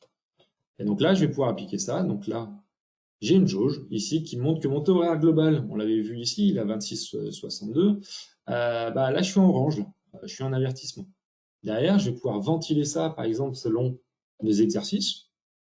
Et on voit qu'en 2018, j'étais en orange, en 2019, j'ai commencé à remonter, et là, on voit qu'en 2020, par contre, je suis pas loin du vert. Il y a encore un peu de travail, mais ça vous montre directement ça. Donc les alerteurs vous permettent de mettre en avant ce genre de choses, sachant que derrière, vous allez pouvoir le réutiliser. Par exemple, ici, sur cette coloration, j'ai la possibilité d'ajouter un seuil sur les couleurs, sur mon taux horaire, et automatiquement, et ici, je vais tout colorer en orange parce que mon taux horaire est pas bon. Donc vraiment quelque chose de dynamique. Quand j'arrive, je vois du vert de partout, je me dis c'est bon, tout roule, je vois du rouge de partout, aïe, attention, il se passe quelque chose. Donc voilà un peu pour l'ensemble, alors ça va être assez vite, des types de graphiques. Je vais finir avec un autre type de graphique avant de montrer d'autres fonctionnalités. C'est par exemple, c'est surtout la carte géographique. Carte géographique, là, il y a quand même un gros avantage là-dessus sur cet outil avec le partenariat Esri qui est derrière. Le fonctionnement est un peu similaire, c'est-à-dire que je vais avoir mon widget que je vais pouvoir déplacer, que je vais pouvoir mettre comme je le souhaite. Et l'idée sur la partie générateur ici, c'est un peu différent. Vous allez retrouver ce qu'on appelle la couche de base, donc sur laquelle vous allez pouvoir avoir un certain nombre d'options qui sont intégrées directement dans l'outil. Par exemple, du gris foncé, on va pouvoir, pas celui-ci que je voulais mettre. Si on va laisser celui-ci, tiens. J'aime bien le National Geographic, qui a un petit côté rétro. Donc, vous voyez ici une cartographie. Vous allez pouvoir ajouter des layers, des couches dessus. Vous allez avoir différents types de couches. Des couches à bulles, je place mes points, je vais avoir une taille, une couleur différente selon une mesure. Des cartes de chaleur, je vais vous illustrer ça directement. Donc, l'idée, c'est de rajouter des lieux. Dans le cas là, j'ai les agences. Si je clique sur l'agence, vous allez voir qu'il va me zoomer automatiquement sur mes différentes agences.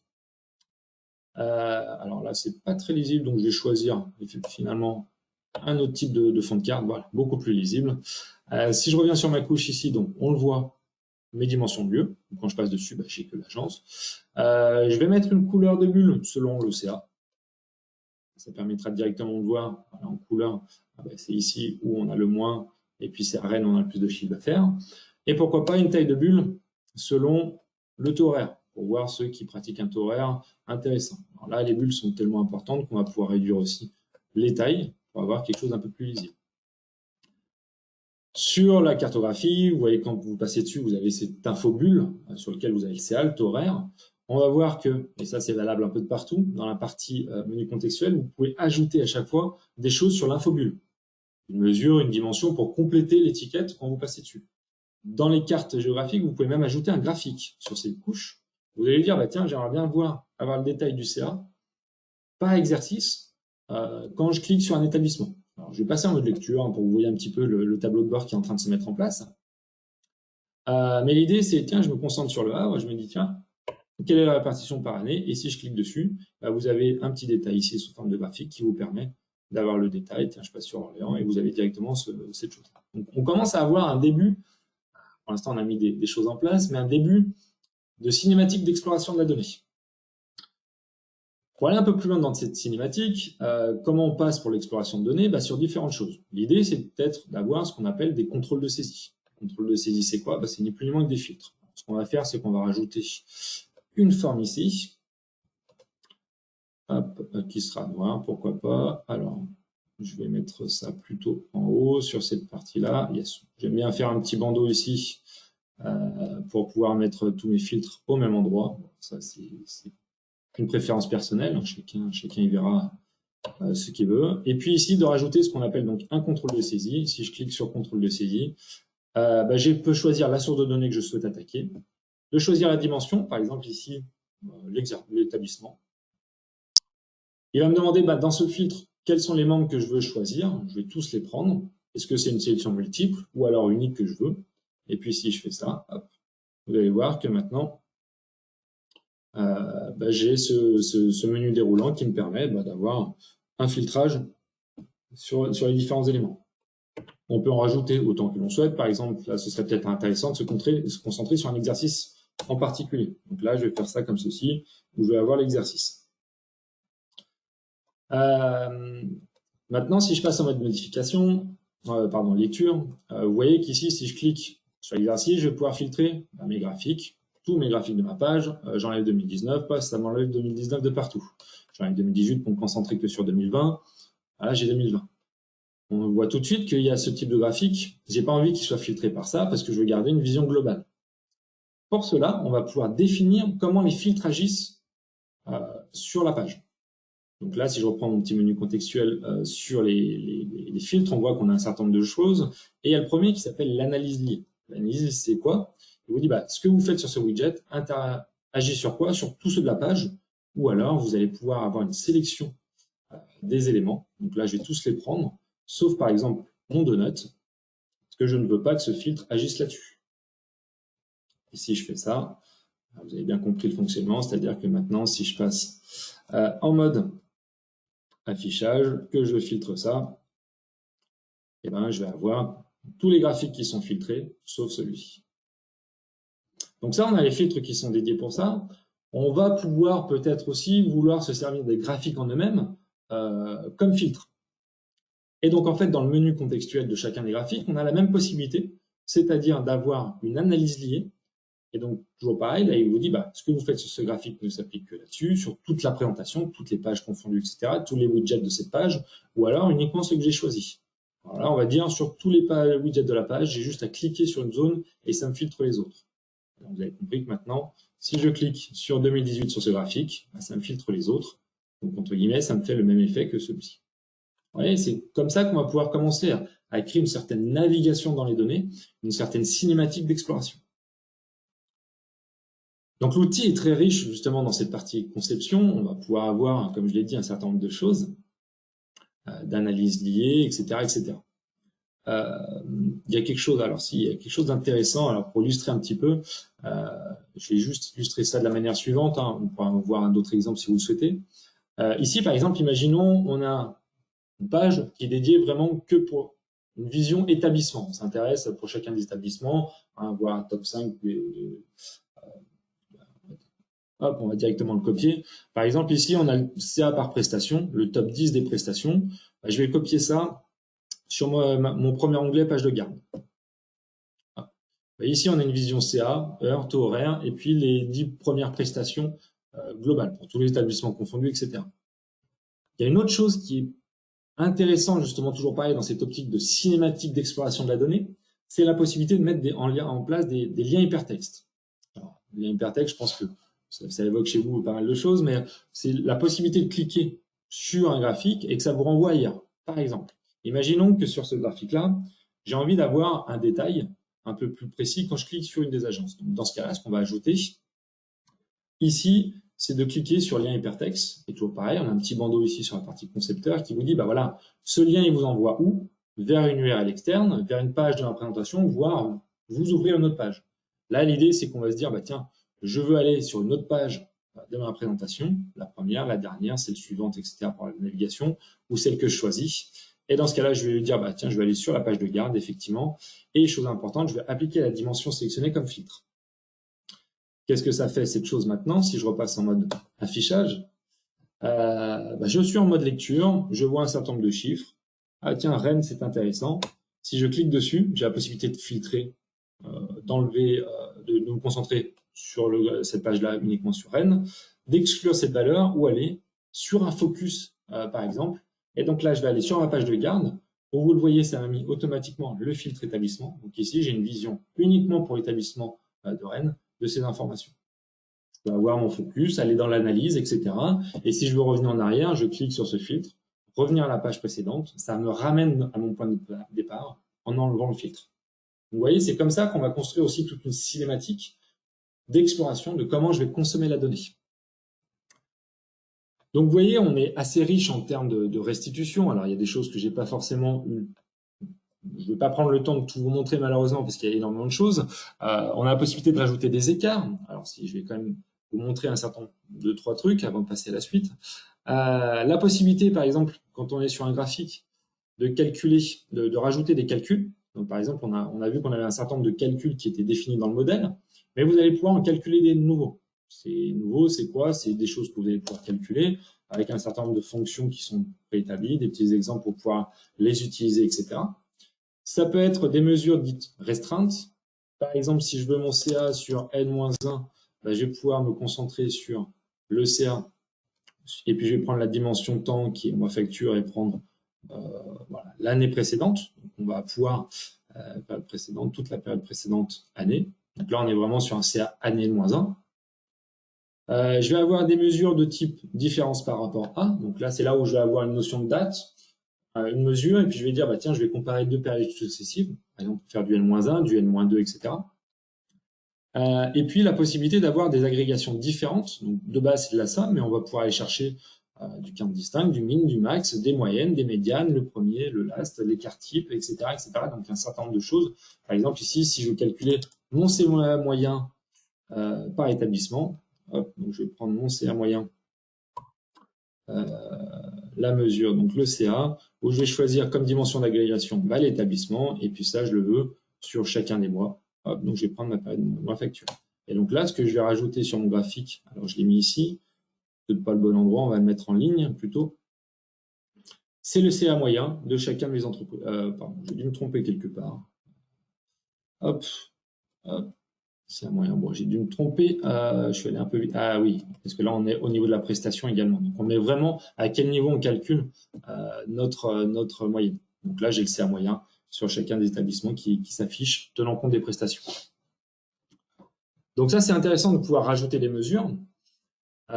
Et puis, vous voyez ici que pour l'instant, j'ai avancé en connaissant un petit peu les données, en sachant, en étant guidé, enfin sans être guidé, pardon, vraiment parce que je connais un peu le métier.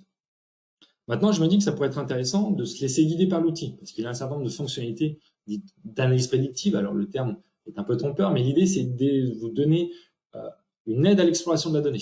Et donc, on va le retrouver à différents endroits. Alors, je vous montre l'exemple le plus simple. C'est sur des séries temporelles. Voilà. L'idée, c'est de pouvoir ajouter ce qu'on appelle des prévisions automatiques. Donc, derrière, il y a une certaine théorie qui est en place. C'est Predictive Analytics, hein, l'outil derrière, qui vous permet, étant donné un historique, de décomposer le signal et d'avoir une prévision dans le futur. Alors, cette prévision, elle vous donne un horizon maximal tenant compte de l'historique, d'une qualité de prévision, et puis après, vous avez ces prévisions-là. Ce qui est intéressant aussi sur des graphiques, par exemple ici on va dupliquer celui-ci, hop, c'est la possibilité, donc là je reviens sur la partie, on va dire création de rapport, c'est la partie à partir du moment où j'ai une mesure, alors je vais mettre ici un histogramme tout simple, on va hop, enlever ces choses-là, on va enlever le CA moyen, on va enlever le taux horaire, et ce que l'on a donc c'est simplement le CA par établissement. Et on va se mettre, hop, en vertical, et puis on va faire allez hop, pourquoi pas, afficher masqué, on va rester comme ça. Plutôt que d'avoir ce CA par établissement, d'ailleurs, on va se mettre, vous allez voir, selon une dimension de type temps. Ici, on a le mois facture. Qu'est-ce que ça apporte cette vision? Bah déjà, ici, on voit qu'on a de la navigation, c'est-à-dire que bah, là, je suis au niveau le plus haut, je peux descendre dans la hiérarchie, hop, 2018. Je peux descendre, donc là on a vraiment la hiérarchie année, trimestre, mois, c'est comme ça qu'on l'a défini. Je peux naviguer directement ici sur chacun des niveaux définis, donc année, trimestre, mois. Et vous l'avez vu ici, il m'a rajouté automatiquement, oups, désolé, des recommandations. C'est-à-dire qu'à partir du moment où on a une mesure et un champ date, il vous dit, bah tiens, ce serait peut-être intéressant de rajouter une comparaison par rapport à la période précédente, par rapport à l'année précédente, etc. Laissons-nous guider. voyons ce que ça donne si on choisit l'année précédente. Ce qu'il vous met, c'est un écart entre cette chose-là et l'année précédente au même truc. Donc là, sur la première année, il n'y a pas d'historique, mais on voit l'évolution ici en termes vert et rouge selon si c'est positif ou négatif. Si je me balade dans la hiérarchie, je me dis, bah tiens, je vais me mettre au niveau du trimestre. Là, ce qu'il va vous mettre, c'est que pour chacun des trimestres, alors là, je vais passer peut-être en plein écran où vous voyez bien un petit peu le résultat. Hop, voilà. Désolé. Un petit lag, yes. Alors, on va juste l'agrandir ici. Ce que je voulais vous montrer ici, c'est que pour chacun des mois, vous avez la différence par rapport au trimestre de l'année d'avant. Donc, c'est ce qui vous a créé de manière automatique dans l'outil. Hop, je vais juste enregistrer ça, désolé. Je vois que j'ai ma connexion. Tout va se remettre voilà, en place. Je reviens dessus, désolé. Je repasse en mode modification. Donc, je disais, j'ai mon graphique que je vous illustrer là. Donc, ce que je vous disais, c'est que automatiquement, l'outil vous a permis de mettre en place ce qu'on appelle un écart. Et cet écart, vous allez pouvoir l'avoir sous forme d'étiquette, comme c'est là. Ces étiquettes, ça peut être soit des nombres, soit et ou des pourcentages. On peut avoir les deux qui s'affichent. Ça peut être sous forme de barres. Donc, l'idée, c'est de scinder le graphique en deux, où on met en avant au-dessus les écarts, voilà, avoir une meilleure vision, on voit l'évolution, etc. Ça peut être aussi sous forme intégrée, c'est-à-dire qu'on va compléter chacune des barres pour aller jusqu'à où était le niveau d'avant, etc. Donc ça, c'est la première chose, c'est-à-dire que l'outil a été capable de vous proposer automatiquement l'ajout de ce que l'on appelle un écart. Donc en fait, grosso modo, il vous a rajouté quelque chose ici sur lequel vous pouvez revenir en termes de conception pour voilà, les options d'affichage que je vous montrais directement sur le widget. Inverser les couleurs si on veut l'inverse. Donc ça, c'est la première des choses. Donc on a vu en termes d'aide à l'exploration de la donnée, de comment on est guidé. Donc on a cette notion de comparaison recommandée qui vous rajoute l'écart. On a la possibilité aussi de dire, tiens, ici j'ai une mesure, j'ai une dimension date. La possibilité de lui demander, tiens, j'aimerais que tu me calcules, que tu me crées un nouvel indicateur qui sera directement la période précédente, d'une période à l'autre, du cumul d'années, de trimestres et de mois, etc. Et donc, si je fais ça, si je dis, tiens, par rapport à l'année précédente, quelle est la différence? Là, grosso modo, il m'a calculé un nouvel indicateur qui est le CA de l'année précédente, previous year. Et donc là, ce que j'aime bien, c'est en termes d'affichage, de mettre plutôt ça derrière l'autre, de manière à avoir quelque chose de comparatif, c'est-à-dire que derrière, j'ai mon chiffre d'affaires de l'année précédente sur le premier trimestre versus celui-ci. Donc là, on le voit, le côté aide à l'exploration, on le retrouve déjà donc, je résume sur la prévision automatique, ici sur les comparaisons recommandées ou la création d'indicateurs de manière automatique. On va le retrouver sur les nuages de points pour pouvoir faire ce qu'on appelle du clustering. Ce que ça intéresse derrière, c'est la méthodologie des cas plus proches voisins. L'idée, c'est de faire regrouper les différents points qu'ici, les différents points qui sont dans le graphique, en un certain nombre de groupes qui sont homogènes entre eux. Peut-être identifier un certain nombre, voilà, on voit deux groupes, ceux à faible CA mais à un taux horaire acceptable, et puis les autres. Puis on va pouvoir affiner ça avec, par exemple, définir ça en 4 groupes de manière automatique pour pouvoir faire ça. Donc ça, c'est toujours intéressant aussi dans la mise en page et puis la construction de groupes qu'on va pouvoir réutiliser par ailleurs. Voilà, là, on voit quel groupe, ce groupe-là, hop, le groupe 4 qui est ici, le groupe 2 qui est plutôt là, et puis le groupe 3. Et on voit que le groupe 1, en fait, il réunit que ce point-là, qui a été complètement exclu des autres. Donc c'est intéressant d'avoir cette analyse aussi guidée. Alors à vous, après, en tant que métier, de confirmer que ça a du sens. Et puis on va le retrouver, et ça c'est important, sur chacun des graphiques. Si je fais un clic droit, vous avez cette notion de... je vais peut-être pas fait au bon endroit, désolé, parce que là j'ai l'analyse liée. Vous voyez, en termes d'exploration, il faut faire les choses comme il faut. Mais par exemple, ici, sur mon gros KPI, si j'avais fait un clic droit, j'ai la possibilité à tout moment de demander une analyse intelligente. L'idée, c'est de voir ça comme une aide à l'exploration. Par exemple, sur ce chiffre d'affaires, je lui ai demandé, tiens, essaye de m'expliquer qui explique ce phénomène. Et donc là, ce qu'il va vous proposer, c'est une petite analyse de variabilité avec tout d'abord une vision temporelle de l'évolution et la possibilité de copier ce graphique ici, si vous le souhaitez, dans la présentation. C'est comme ça que vous allez pouvoir aussi vous laisser guider dans la construction des rapports. Et puis derrière, voilà, quels sont les meilleurs contributeurs? Il vous dit, c'est le type de prestation. Là, 180, 97. Ah tiens, il est intéressant ce graphique, je vais pouvoir le copier. le poids des 10 premières par rapport à l'ensemble, on voit que ça pèse énormément, etc., etc. Donc, on a un certain nombre de phénomènes qui vous sont proposés et qui vous permettent d'aller plus loin dans l'exploration de la donnée et puis, pourquoi pas, de vous guider dans la mise en page de tout ça. Donc, vous voyez, un outil vraiment complet dans la restitution, dans les possibilités de navigation de l'outil, dans la possibilité aussi de se laisser guider. C'est-à-dire qu'ici, si je lance une découverte intelligente, alors je ne vais pas le faire vu que le temps file assez vite, ça va vous construire une présentation complètement de manière automatique avec, vous allez voir, la possibilité de mettre en avant un certain nombre de valeurs aberrantes pour la détection de fraude, par exemple, un aperçu global et tout ça sous format mobile. Alors, je vais juste faire un petit exemple puisque derrière, je l'ai dit, hein, on a la possibilité de créer une version mobile. Alors, c'est pas ce que j'ai fait ici, mais si je copie ça, on va dire vers une nouvelle page réactive, vous voyez, ça va me rajouter une page ici. On va rajouter un autre graphique peut-être aussi pour que ce soit un peu plus sympa. On va rajouter, allez, celui-ci. Juste pour vous illustrer un petit peu. Hop, copier ça, toujours pareil.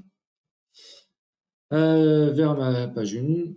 Et l'idée, c'est d'avoir ici quelque chose qui sera lisible sur terminal mobile.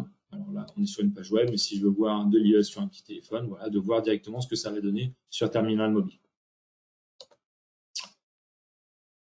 Voilà un peu pour l'ensemble des choses. Alors, bien sûr, après, il y a d'autres choses qu'on n'a pas vues, hein, ça va assez vite. Mais la possibilité de rajouter des tableaux. Voilà, on va définir, toujours pareil, en utilisant les alerteurs ou pas. Par exemple, ici, on va définir un petit tableau. Donc, vous voyez, la construction est un peu différente, mais l'idée, c'est de choisir les mesures que l'on souhaite. Par exemple, ici, on va prendre le taux horaire.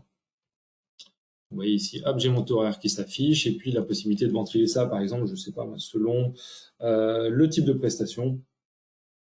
Et puis là, pour que ce soit un peu plus sympa, on a la possibilité dans ce tableau hop, de rajouter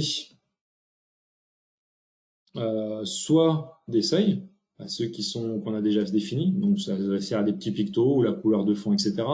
Soit on va pouvoir ajouter ce qu'on appelle des graphiques dans une cellule. Voilà, c'est simplement ce type de graphique pour avoir une vision dans un tableau.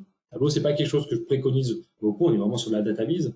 Par contre, à partir du moment où on l'utilise, que ce soit quelque chose d'assez synthétique ou alors qui met en avant plus rapidement au travers de petits graphiques ou d'alerteurs directement. Dans les choses qu'on a, voilà, que vous pouvez mettre, des formes, du texte, des horloges, des pages web que vous pouvez imbriquer, des visualisations R pour aller un peu plus loin, je l'ai dit sur les choses. Bref, vous avez toute une batterie de choses qui vous permet au final d'avoir une présentation qui sera dynamique, agile et qui vous permet vraiment d'explorer la donnée complètement. Donc voilà un petit peu pour le tour de l'outil. Alors je sais que c'est assez chargé, on n'a pas eu le temps de tout voir. Il y a pas mal de fonctionnalités qu'on n'a pas abordées, mais la possibilité d'ajouter des analyses intelligentes directement sur les graphiques, de se laisser guider un petit peu dans tout ça. On a fait une vision un peu complète. L'idée c'était de vous montrer comment on construit tout ça. Je trouvais intéressant de vous montrer l'envers du décor. Si vous voulez voir des exemples de réalisation un peu plus complets avec des fonctionnalités, là je vous renvoie sur la saison 1 qui regarde plutôt ces aspects-là. Et ça vous permettra de voir justement comment ça a été construit derrière. Et j'espère que ça a permis de vous montrer que c'est quelque chose qui se prend très rapidement en main. Voilà, même pour n'importe quel utilisateur dans la construction. Et puis là, après, quand je suis en mode consultation lecture, hein, toujours pareil, j'ai la possibilité, comme je l'ai montré, j'anime une réunion, j'ai une présentation, tiens, je passe, j'agrandis mon graphique, je vais passer, je le réduis, etc., etc. La possibilité des commentaires, bref, il y a un certain nombre de choses. Donc pas mal d'exemples qui sont disponibles donc dans les autres dans la saison 1. Juste pour finir là-dessus, au travers de notre expérience et des différents cas de figure, donc je vous l'ai expliqué, on a développé un package qui s'appelle le CVIS. Voilà, pour bouger un petit peu sur la présentation. Ce CVIS, c'est justement pour accélérer le déploiement chez vous de SAC. Alors, dans un cas où vous avez BO et les univers, l'idée, c'est de s'appuyer sur des univers et des templates métiers afin d'accélérer un peu le déploiement de la solution sur vos environnements. Donc là, l'idée, c'est d'avoir quelque chose clé en main avec les templates qu'on va adapter avec la charte graphique. Vous avez vu que ça se fait assez vite, le logo, etc. Mais l'idée, c'est d'avoir un premier périmètre assez rapidement. Ça englobe aussi l'atelier, ça englobe la formation. Ça peut être aussi une analyse un peu plus poussée, faire justement ces analyses stats, aller un peu dans le détail. Ça peut être aussi l'hébergement d'un R server, justement pour étendre si vous avez besoin ou si vous voulez pas gérer ces infrastructures, pour pouvoir étendre le champ des possibles. Bref, c'est vraiment un accompagnement pour que vous ayez quelque chose de clé en main beaucoup plus rapide et un premier périmètre pour que les utilisateurs, c'est toujours cette idée, vous, utilisateurs, si vous vous sentez concerné, ayez directement la main dans l'outil et assez rapidement. Il n'y a pas de phase tunnel de mise en place du projet. En termes de référence, alors je ne l'ai pas dit, on a maintenant à peu près 350 clients actifs chez Sinovate. Alors vous avez ici un exemple, un panel alors non exhaustif de ces différents clients. Tous ne sont pas sur SAC, ou pas encore, je devrais dire, puisqu'il y a vraiment ce choix, soit quand on est dans un domaine BO, d'avoir cette complémentarité, vraiment ce passage simplifié, soit si on n'est pas du tout dans ce domaine-là, d'avoir une solution DataVis plus, parce qu'on le voit avec le côté data science, l'analyse prédictive, et puis on verra sur la planification budgétaire, d'avoir un outil complet qui répond à vraiment tous les besoins. On a des exemples d'accompagnement sur des grosses entités internationales, avec des déploiements de type logistique, marketing, suivi de la maintenance prédictive. Par exemple, on peut citer l'accompagnement qu'on fait chez l'Oxam. On va avoir des accompagnements dans le public aussi, beaucoup. Et puis, ça va aller jusqu'à des plus petites structures, des PME, qui souhaitent avoir des reporting, un peu à l'exemple de ce que je vous ai montré sur du CA, couplé avec du RH pour aller finalement jusqu'à des notions de marge sur coût direct en intégrant les charges qui sont derrière. Donc, vous voyez, on a vraiment différentes typologies, on a différents domaines, ça peut être dans le domaine de l'assurance, de l'industrie, voilà. Bref, on a pas mal d'exemples et c'est là-dessus qu'on a capitalisé justement pour vous proposer un package de CVs qui répondent à vos besoins assez rapidement. Donc voilà un peu pour le tour complet. J'espère que ça vous a permis d'avoir une meilleure vision un petit peu de l'outil, de qu'est-ce qu'il était possible de faire, voilà, de ses fonctionnalités avancées, et puis surtout de la simplicité d'utilisation qu'il y a derrière. Donc je vais garder encore un peu de temps maintenant pour toute la partie questions. Donc, alors je vais voir dans la partie questions qu'est-ce que l'on va retrouver. Ok, alors je vais passer ça en plus grand, désolé.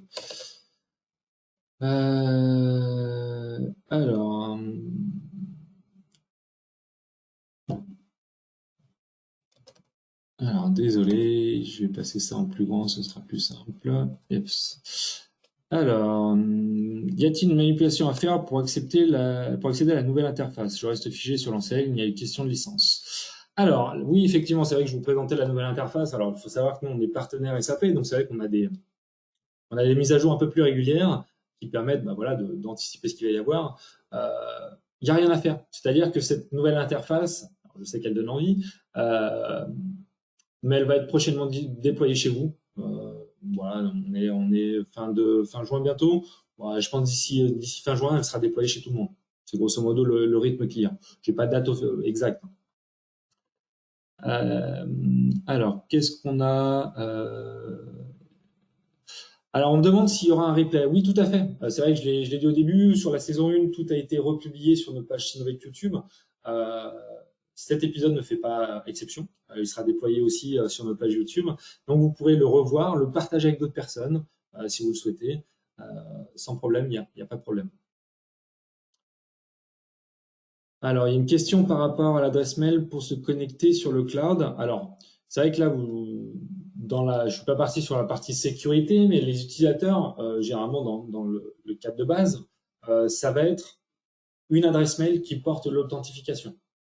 Dans le cas où on met en place un SSO avec du Windows AD ou peu importe le IaaS, l'idée c'est qu'on va s'appuyer pas forcément sur l'adresse mail, c'est ce qui est de base, mais ça peut être sur l'attribut, ça peut être un service, ça peut être ça va être le login dans le SSO, etc., qui va porter l'authentification.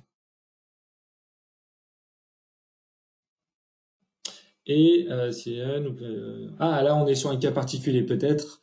Nous faire parvenir nos identifiants pour nous permettre de se connecter et apprendre à utiliser tous. Ok. Alors, il faudra peut-être me contacter derrière si j'ai bien compris la question. L'idée, c'est d'accéder à un tenant pour pouvoir jouer avec l'outil. Alors, n'hésitez pas à nous contacter, que ce soit pour, on va dire, un projet pilote, une idée que vous avez envie de mettre en place, ou un premier pas qu'on peut construire peut-être quelque chose. Alors, l'idée, j'aime bien échanger avec les personnes pour bien comprendre la thématique et peut-être vous mettre sur de bons rails.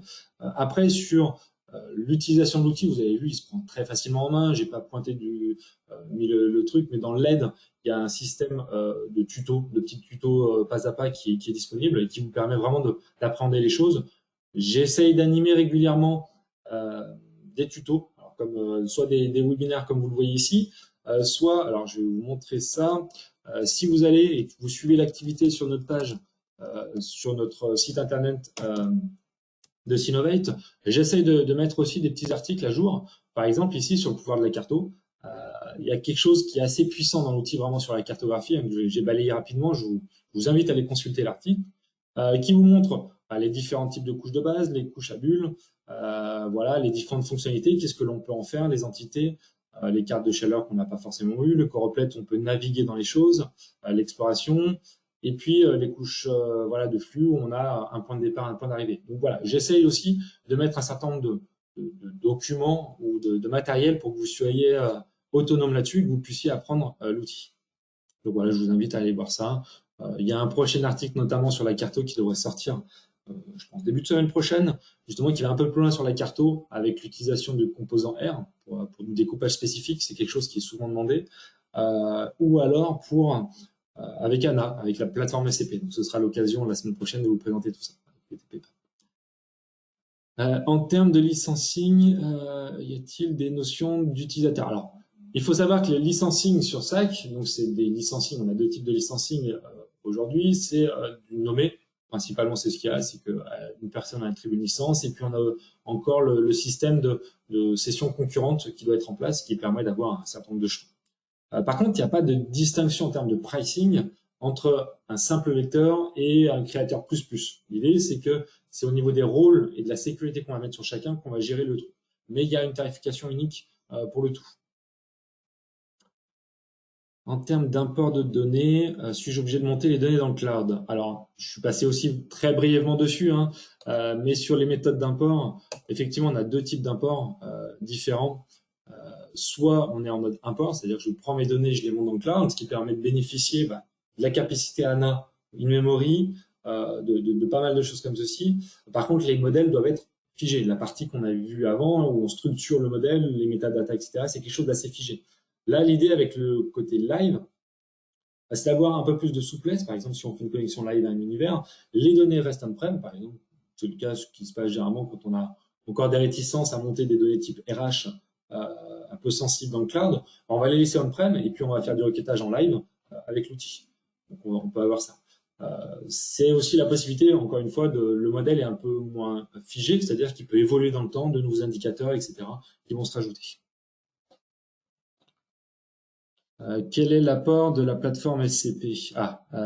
Alors ça, c'est une question qui sera plutôt abordée lors du prochain épisode. Alors je vous invite, si c'est pas le cas pour certains d'entre vous, à vous inscrire pour la prochaine séance qui, pour information, s'intéresse vraiment à l'apport de la plateforme et aux services qu'il y a derrière. Qu'est-ce que cette plateforme apporte en termes de fonctionnalités, en termes de plus par rapport à l'outil SAC alors on a vraiment de typologies. On a des clients qui n'ont que SAC comme outil de restitution et qui permet de faire énormément de choses.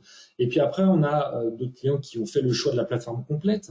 On va voir dans les apports, sans trop spoiler un peu ce qu'on va vous présenter, c'est de pouvoir rapatrier les données, les consolider, les valoriser avec du machine learning, de pouvoir faire de la carto spécifique, de pouvoir faire de l'IoT pour récupérer du temps réel. Bref, voilà, d'avoir toutes ces choses-là qui sont faites, ce qu'on appelle en back, et puis d'utiliser l'outil de restitution, la solution SAC, vraiment comme outil, solution de restitution, data vise et puis d'exploration, avec toute cette cinématique. Sur la prise en main, j'ai une question donc sur la prise en main. Donc, combien de temps est-il nécessaire en termes de formation? Alors là, vous voyez, ce que je vous ai fait là, c'est un condensé très rapide de ce qu'on peut voir sur une formation de 2 jours. C'est vraiment un peu ce que je préconise. Une formation de 2 jours qui permet de mettre le pied à l'étrier sur l'ensemble des fonctionnalités, que ce soit l'interface, le modèle de données, comment on crée, comment vous pouvez être autonome sur un fichier Excel, jusqu'à la restitution. Et voir un peu, au travers de petits ateliers, mais toutes les fonctionnalités qu'on peut mettre en place. On a vu le tri, on a vu l'analyse liée, on peut mettre du texte dynamique, on peut même avoir du contrôleur qui choisit sur l'ensemble des graphiques, quelle mesure on veut ou quelle dimension on veut. Bref, il y a pas mal de choses. Sur 2 jours, on couvre tout ça. Généralement, on a une option de 3e jour qui peut s'adresser soit à un profil statisticien, où on va revoir des notions de base statistiques pour aller voir qu'est-ce qu'il y a derrière ces moteurs de recherche, les scénarios prédictifs, notions fondamentales, on revient un petit peu à des choses basiques. Ça peut être une 3e journée ou une 4e journée pardon, en option sur du technique, beaucoup plus architecture, paramétrage, etc., SSO. Et puis généralement, j'aime bien compléter donc les 2 jours de base, on va dire, à minima avec une autre séance, on va dire 1 mois après, pour valider les acquis. Et puis c'est plus quelque chose, un accompagnement par rapport à la pratique qui aura été faite dans le temps. Alors, je vois le temps qui file, je vois quelques questions, j'essaie de répondre à certains par la suite en direct. N'hésitez pas à revenir, que ce soit vers moi ou vers nos commerciaux. Je pense que la plupart connaissent au moins ceux qui vous ont transmis les invites, à savoir Audrey, Alain, Grégory, Thierry, enfin j'en oublie certainement, mais n'hésitez pas à revenir vers nous si vous voulez plus d'infos sur la solution. N'hésitez pas à vous inscrire au prochain webinaire où je vous promets, il n'y aura pas que moi, vous n'entendrez pas que ma voix pendant le webinaire, mais je serai accompagné de personnes très sympathiques et très pertinentes. Donc ça pourrait être très intéressant d'avoir cet échange. Et puis j'ai juste un petit sondage que je vais lancer, que je vous propose, alors je vous invite à répondre, qui va concerner voilà, votre envie à la participation, donc ce workshop qui est destiné donc plutôt sur fin septembre pour manipuler cet outil donc à la rentrée. Donc voilà. Donc j'espère que ça vous a permis d'avoir un ensemble de voilà une vision un peu globale de la solution. Encore une fois, n'hésitez pas à aller revoir les replays si vous voulez un peu plus de détails. Je reste à votre disposition. Ça a été un plaisir de vous présenter tout ça. Et puis, j'espère vous revoir assez prochainement sur les prochains événements ou ensemble. Bonne journée à tous.